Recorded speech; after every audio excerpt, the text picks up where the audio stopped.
Hello friends, आज हम लोग चार क्वेश्चन बहुत ही इंपॉर्टेंट क्वेश्चन डिस्कस करेंगे एटॉमिक स्ट्रक्चर के, जो कि नीट में प्रीवियस ईयर्स में आए हुए हैं।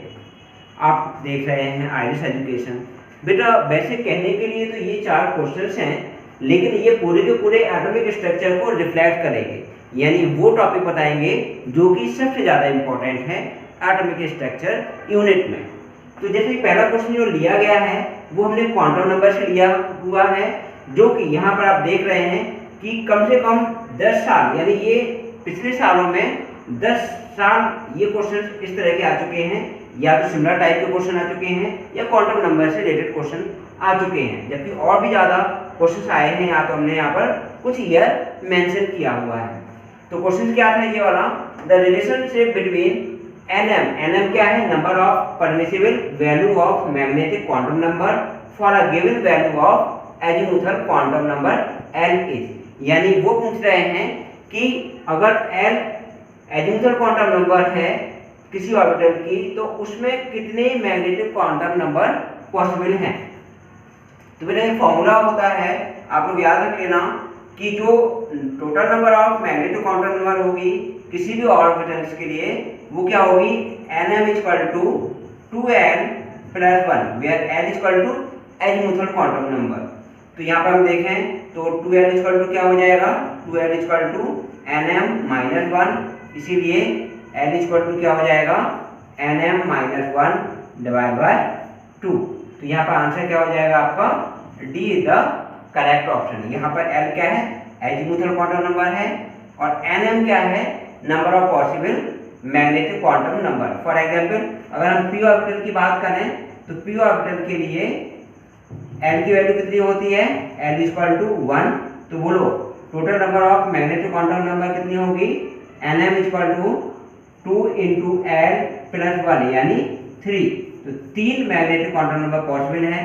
तो आपको पता है कि जो p ऑर्बिटल होता है या p सब शेल होती है, p सब शेल में 3 ऑर्बिटल होते हैं, -1 0 और +1, क्योंकि जो मैग्नेटिक क्वांटम नंबर है उसकी पॉसिबल वैल्यू कहाँ से कहाँ होती है, -L से प्लस है।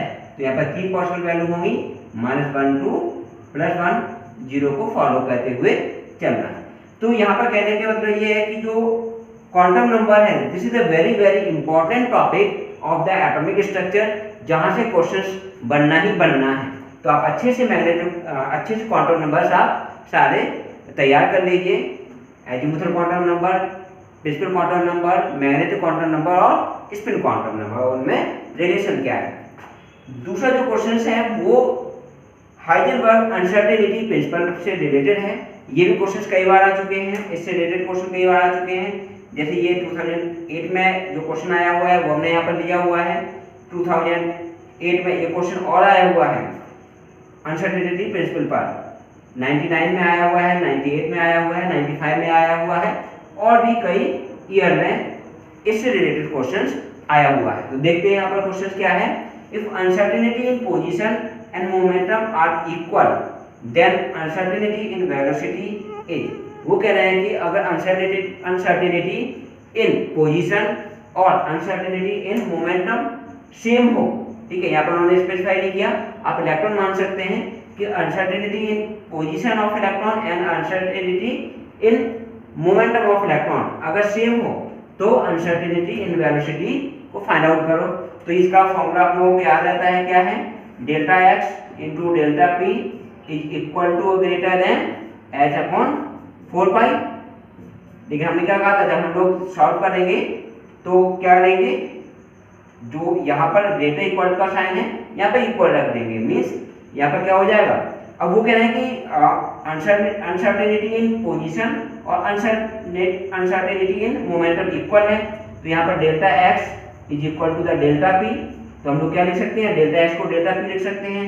तो ये क्या हो जाएगा, delta p into delta p equal to h upon 4 pi, और डेल्टा p क्या होता है, m इंटू डेल्टा p।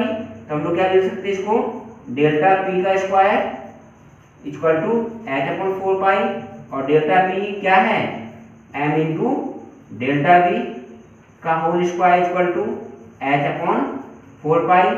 और क्या लिख सकते हैं, तो डेल्टा वी इक्वल टू या delta V square equal to H upon 4 pi M square, और यहाँ पर डेल्टा वी स्क्वायर को डेल्टा वी करेंगे तो अंडर रूट आ जाएगा, यहाँ पर under root H upon 4 pi M square, और 4 और एम स्क्वायर को बाहर लाएंगे तो क्या आएगा यहाँ पर 1 upon 2m under root H upon pi. यहाँ ऑप्शन देख लेते हैं, 1 upon 2m under root H upon pi, पहला option is the correct answer.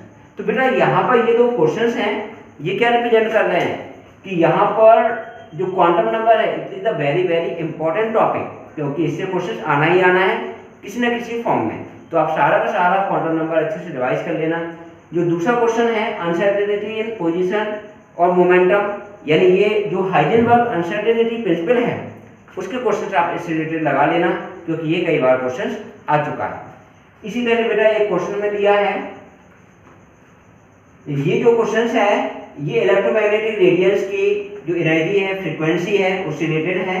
तो क्वेश्चन क्या था, a particular station of All India Radio New Delhi broadcast on a frequency 1368 kilohertz the wavelength of electromagnetic radiation emitted by the transmitter a, यानी electromagnetic radiation की frequency दे रखी है कितनी 1368 kilohertz, और क्या दे रखा है velocity of light, speed of electromagnetic radiation, और पूछा है कि क्या फाइंड आउट करना है, then find out the wavelength, है ना, frequency this the wavelength of the electromagnetic radiation. तो सिंपल है, अपन लोगों ने क्या पढ़ा है, nu equal to C by lambda. Nu क्या है फ्रीक्वेंसी, सी क्या है स्पीड ऑफ लाइट, और लैम्डा क्या है वेवलेंथ। तो बोलो लैम्डा इक्वल टू क्या हो जाएगा, सी अपॉन न्यू, सी की वैल्यू 3 × 10⁸ मीटर पर सेकेंड अपॉन फ्रीक्वेंसी कितनी दी हुई है, फ्रीक्वेंसी दी है 1368। अब यहाँ पर किलो हर्ट्ज को हर्ट्ज में बदलेंगे तो 10⁻3, इसको सॉल्व करेंगे तो ये 3 से ये जाएगा तो कितना बचेगा 10⁵, और सॉल्व करेंगे तो 1 3 के साथ कितनी आएंगी 5 जीरो आएंगी, और डिवाइड बाय 1368। जब आप इसको सॉल्व करेंगे तो ये काफी किलो जाएगा 219.3 मीटर। तो बेटा यहाँ पर आपको क्या करना है, बिल्कुल एग्जैक्ट आंसर निकालना है, क्योंकि जो यहाँ पर ऑप्शन दे रखे हैं काफी किलो दे रखे हैं 219.3 और यहाँ पर 219.2। तो आप एग्जैक्ट इसका आंसर निकालेंगे तो काफी किलो जाएगा 219.3 मीटर के। तो इस तरह से आपको बेटा इसका ध्यान रखना है। जो इलेक्ट्रोमैग्नेटिक रेडिएशंस हैं तो कभी कभी यहाँ पर फ्रीक्वेंसी पूछ लेते हैं, यहाँ पे वेवलेंथ उन्होंने फाइंड आउट करने के लिए कह दिया, कभी कभी एनर्जी पूछ लेते हैं। तो एनर्जी क्या होती है, E equal to H nu या H C by lambda, where H क्या है प्लांट कांस्टेंट है, और एच की वैल्यू कितनी होती है 6.626 × 10⁻34 जूल सेकेंड। तो ये आपको याद रखनी है। जो फोर्थ क्वेश्चन है ये बोहर-शॉर्टवे मॉडल से लिया गया है। बेटा बोहर-शॉर्टवे मॉडल में जो बोहर रेडियस है, एनर्जी है, वेलोसिटी है, तो ये सारे के सारे बहुत ही इंपॉर्टेंट है। कहने का मतलब ये है कि जो बोहर-शॉर्टवे मॉडल है वो सारे के सारा आपको पूरा अच्छे से तैयार करना है, स्पेशली उसके जो एप्लीकेशंस हैं। तो यह क्वेश्चन है, the energy of the second Bohr orbit of the hydrogen atom is -3 to 8 kilojoule more inverse, hence the energy of the fourth Bohr orbit would be, यानी जो सेकंड एनर्जी लेवल है hydrogen atom के लिए वो कितनी है -3 to 8 kilojoule more inverse. तो वो कह रहा है कि बताइए फोर्थ ऑर्बिट की एनर्जी क्या होगी, यानी सेकंड ऑर्बिट की एनर्जी दे रखी है -3 to 8 किलोजूल मोर इनवर्स, तो फोर्थ ऑर्बिट की एनर्जी बताइए।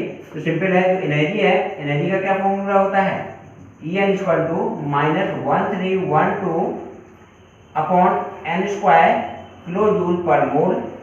तो यहाँ पर वो कह रहे हैं कि अगर यहाँ पर सेकेंड एनर्जी लेवल, ठीक है, सेकेंड बोहर ऑर्बिट की एनर्जी इतनी है, तो यहाँ सेकेंड के लिए देखेंगे तो इसकी एनर्जी कितनी है -3 to 8 equal to -1312 upon n² क्या हो जाएगा 2 का स्क्वायर। अब वो कह रहा है फोर्थ की एनर्जी बताओ, energy of fourth orbit equal to -1312, ये तो कांस्टेंट है, अपॉन 4 का स्क्वायर। अब इन दोनों को डिवाइड कर देंगे, डिवाइड करेंगे तो 132 से 132 कटेगा, और यहाँ क्या बचेगा, ये माइनस से माइनस जाएगा, ये बचेगा 328 अपॉन फोर्थ ऑर्बिट की एनर्जी इक्वल टू ये 1/2 का स्क्वायर क्या हो जाएगा 1/4 अपन 1/4 का स्क्वायर हो जाएगा 1/60। तो ये और कैंसिल होगा तो जाएगा 4 that is equal to the 4 क्योंकि ये 4 ऊपर जाएगा और ये पार्ट नीचे आता है यहाँ पर। तो ये क्या आ जाएगा फिर देन E4 यानी फोर्थ इमेजिनरी लिमिट क्या हो जाएगी 328/4 ये नेगेटिव में रहेगी तो माइनस दिस वन। तो सॉल्व करेंगे यहाँ पर तो ये क्या आ जाएगा 4 8 जा 32 4 2 जा 8 माइनस 82। तो इसका आंसर क्या आ जाएगा माइनस 82 किलोजूल पर मोल। तो बेटा इस तरह से आप देख सकते हैं कि एक ही तरह के क्वेश्चंस को कई बार उन्होंने दिया हुआ है तो ये बहुत ही इंपॉर्टेंट है, इनकी पॉसिबिलिटी और ज़्यादा है। करने सारे क्वेश्चन है, कोई छोड़ना नहीं है, मीन्स सारे के सारे क्वेश्चन प्रैक्टिस करने हैं लेकिन उन पे थोड़ा सा ज़्यादा फोकस कीजिए जो कई बार रिपीट हुए हैं क्वेश्चंस।